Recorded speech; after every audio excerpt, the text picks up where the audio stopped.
Salutations, respective viewers. So the motion today is this House believes, this House is proud of the British Empire. So I'll start as proposition. Madam President, ladies and gentlemen, this House is proud of the British Empire for the following reasons. First of all, the benefits it brought to people in the colonies. Second of all, the benefits it brings to the United Kingdom today in terms of Commonwealth immigration. Thirdly, because whilst it did have a bad side, it mitigated and eventually ended the bad side. And fourth of all, because of the wickedry of anti-imperialism. So what you hear from our side is a rational and objective discussion of the past, and we understand history. The benchmark of somebody centuries ago is the standards of that century, not the standards of the modern day. So let's begin with examining the manifold blessings of imperialism. In a word, liberty. Introducing parliamentary government to countries which had despotism beforehand that, and bringing an end to slavery. Recorded history has been around for 5,000 years. Slavery has existed in all countries in almost every epoch. Only the British Empire ended it and kept it abolished. I know India and China in the very distant past had got rid of it and then very quickly reintroduced it. Okay, only Denmark abolished slavery before the United Kingdom because the Danes ruled the Virgin Islands. But if it weren't for the British Empire, we would have slavery today. So the other side must be supporting slavery. Ipso facto, if they're anti-imperialist, they're pro-slavery. And maintaining slavery was one of the primary arguments of those who were against the British Empire at the time. The empire did so much to improve healthcare, to invent medicines and spread them around the world. Many doctors and nurses went around the world selflessly curing people of their ailments. Dr. Livingstone would be a prime example. And so life expectancy increased enormously. And that's why, for example, in India, the population pullulated under the British Raj because life expectancy rose so much. Mortality, particularly infant mortality, fell. And countries which did not enjoy the benefits of being a colony had higher morbidity. So much technology was moved around the world. That's why the British girt the world with iron, as they said in the 19th century, building railways. It was the age of steam. Improved agricultural methods were sent, so people had higher yields of food and things like that.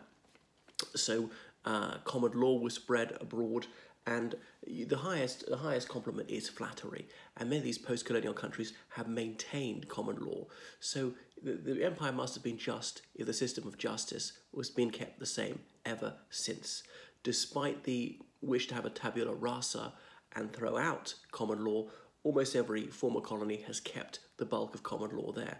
Sports has given incalculable pleasure to millions ever since, and the English language, not that's necessarily better, has united the world.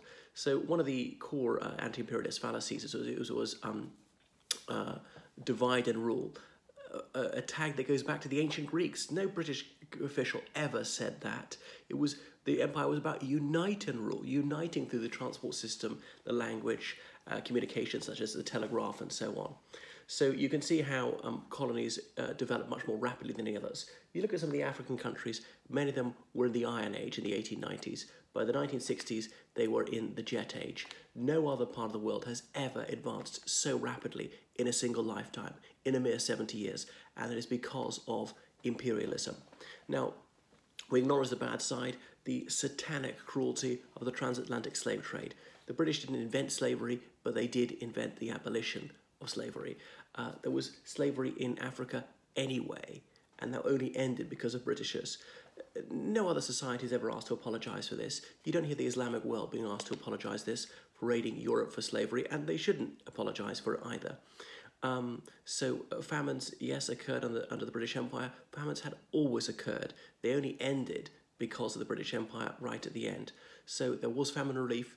The canals were dug, there were attempts to improve agriculture, but yes, it was insufficient and mistakes were made. You see the benefits that the United Kingdom, Republic of Ireland and so on has from this today. People from, let's say, Nigeria, India, Jamaica, moving to the British Isles, and that enriches our life, they bring a splendid cultural diversity to our country, and they should be welcomed. And if you're an anti-imperialist, you should be against Commonwealth immigration, because it is a necessary corollary of imperialism. It's precisely because I'm an imperialist that I embrace Commonwealth immigration. So I am an out-and-out avowed race mixer. So racism, slavery, oppression, man-made famines, brutality. Yes, anti-imperialism really has a lot to answer for. You look at the partition of India, hundreds of thousands of people killed in just a month. Not one of them killed by a Britisher. These crimes must all be laid at the door of anti-imperialism. So anti-imperialism really is the last refuge of the scoundrel. Every cruel tyrant will call himself an anti-imperialist. And anti-imperialist bigotry is so extreme that they think that any offence against morality can be excused so long as you'll call yourself anti-imperialist. So for the foregoing reasons, for the countless blessings that imperialism brought, for the benefits it continues to bring in terms of immigration, because we recognise the faults of imperialism and the empire tried to reduce them, we have to say the House must support this motion. Right. So now the opposition side. Madam President, thank you for this opportunity to speak. Well, the empire is dead and buried and rotten away, with quicklime poured on top, and we are merrily dancing on its grave. This motion is an insult to the intelligence of everyone here. The empire was downright evil, and that is beyond argument. The empire was racist, and you have no answers. Follow its record. You can follow the trail of blood because of its reign of terror all across the globe. The corpses of countless millions attest to its abominable crimes. These are crimes shrieking to heaven for vengeance, crimes on the most gargantuan and unimaginable scale.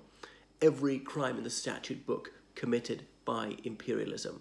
It's as inglorious, foul, and depraved as you can imagine.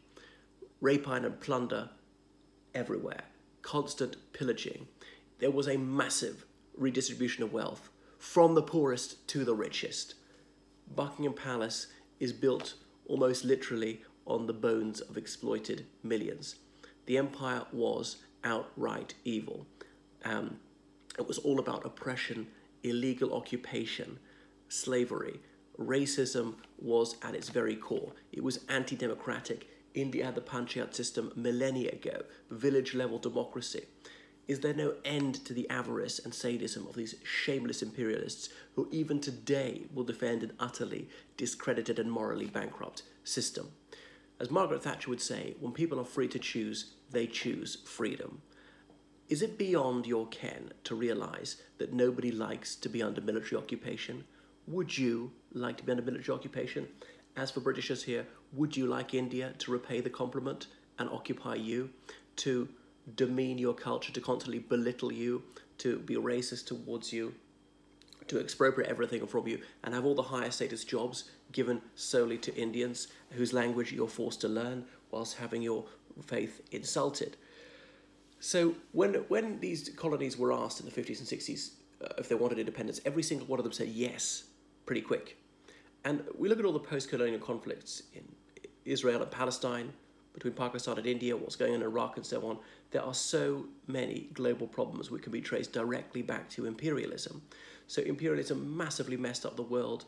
We could talk about the scramble of Africa, that Congress of Berlin in 1885, where not a single African was present whilst their continent was carved up. The great powers just treating it as a series of presents to be passed back and forth between them, not consulting them, drawing boundaries without regard to the ethnography of the country or even geographical features. This was preposterous, ludicrous, and blatantly unjust. So I could go on all day listing the countless crimes of imperialists. So I know what you'll plead in mitigation. Oh, they built railways, only so they could very efficiently remove the wealth of the country. You see how it massively impoverished so many countries and did very little good and these racist attitudes persist today. It's all about white privilege. It was all about apartheid.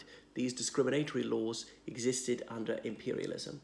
And the United Kingdom still won't apologise for what even the other side of the House admits was a foul crime against humanity on an enormous scale, the transatlantic slavery.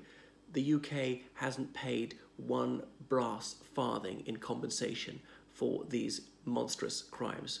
So it's really beyond argument. It's a travesty that this should even be proposed. Why am I even standing here arguing about it? Anyone with half a mind can see that the empire is nothing to be proud about. Anyone who has any morals at all would hang his head in shame about the empire. It's a disgrace that someone has the gall to propose that. You think of people alive today whose ancestors were murdered at the Jallianwala Bagh massacre or died in a needless famine in Bengal in the 40s, and then you have the nerve to tell them that you're proud of the empire.